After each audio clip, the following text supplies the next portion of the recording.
Good morning, students. The topic that we are going to discuss today will be relative density. Relative density.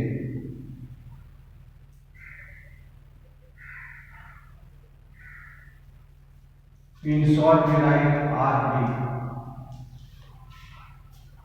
Relative density is defined as the ratio of mass of a substance to the mass of equal volume of water. It can also be written as the ratio of density of substance to the density of water. You can write relative density is equal to density of substance divided by density of water.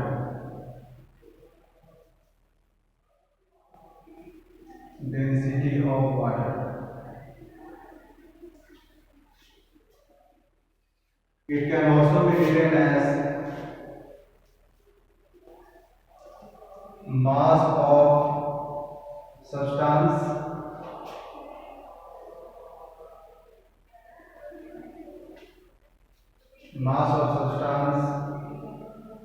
of certain volume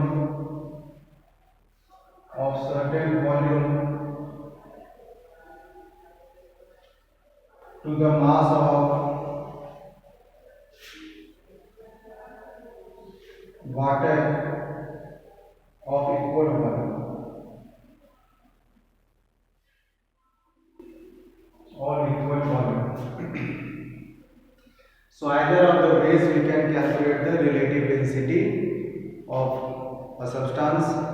We will take an example to understand how can this be used in finding the relative density. So to find the relative density of a liquid, we have to use the relative density bottle. There is a bottle called relative density bottle. With the help of that bottle, we can calculate the relative density of different liquids. Let us see how.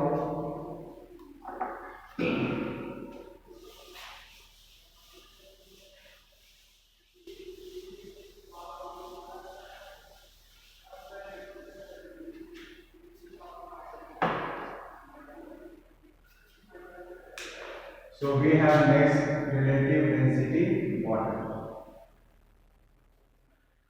So it is just a bottle only, and this bottle can be used to find the relative density of any liquid. So that liquid whose relative density is to be found is to be filled into this bottle, and also with the help of water we can calculate the relative density. Take an example. To find the relative density of kerosene. So first of all, you have to measure the mass of empty bottle. That is, without filling this bottle with kerosene or water, first measure the mass of empty bottle. Let us suppose the mass is m1. Then fill the bottle with kerosene and again measure the mass of that bottle. So we will now get mass of bottle plus kerosene. And let us suppose it is m2. Then subtract these two to find out what mass of kerosene is filled inside. So we can write mass of kerosene is equal to m2 minus m1. When you subtract these two, you will get the mass of kerosene. Now once you have got the mass of kerosene, just remove kerosene from the bottle and fill water to it. So now after filling water to the bottle, measure the mass of bottle plus water. So let us suppose it is now equal to m3. Now subtract the mass of bottle with water with an empty bottle to get the mass of water filled into the bottle. So we can take mass of water is equal to m3 minus m1, these two. Now finally we can calculate the relative density. You know the formula, it is mass of substance, and you can see mass of kerosene is taken as the substance, and we have got the mass equal to m2 minus m1. This is mass of substance, and divided by the mass of water, which is equal to m3 minus m1. Now this formula gives you the formula to find the relative density of a liquid using relative density model. I hope it is clear, and you should also know relative density has no unit. So we never write any unit after finding relative density. We will now see the area of an irregular shaped object. How can we calculate the area of an irregular shaped object? Let us see that.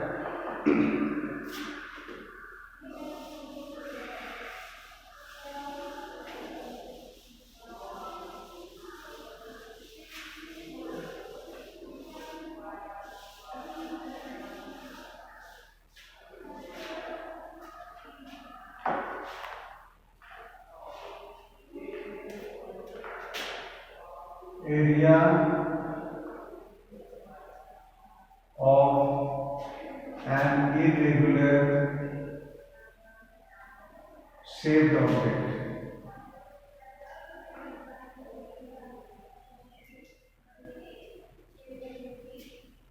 We can take an example of such object as a leaf. It is called an irregular shape because it does not have a definite length or breadth to get the area. So we will be using an alternative method to find the area of such an object. For this we will have to take a graph paper. We have taken this graph paper, where in the graph paper you find number of boxes made, square boxes. See, these are in the graph paper you don't have to make the boxes, it is already there. I am just drawing it on board, and suppose we have these square boxes. Now this leaf, what we have to measure the area of, should be placed on the graph paper and count the number of complete boxes.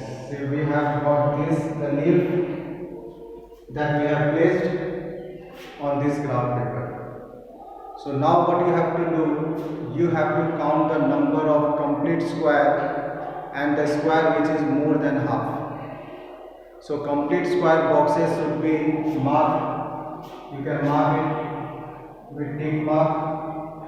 So we have this, the number of complete square.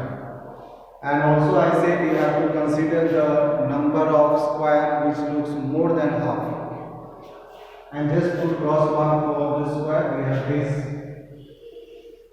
So these are looking more than half.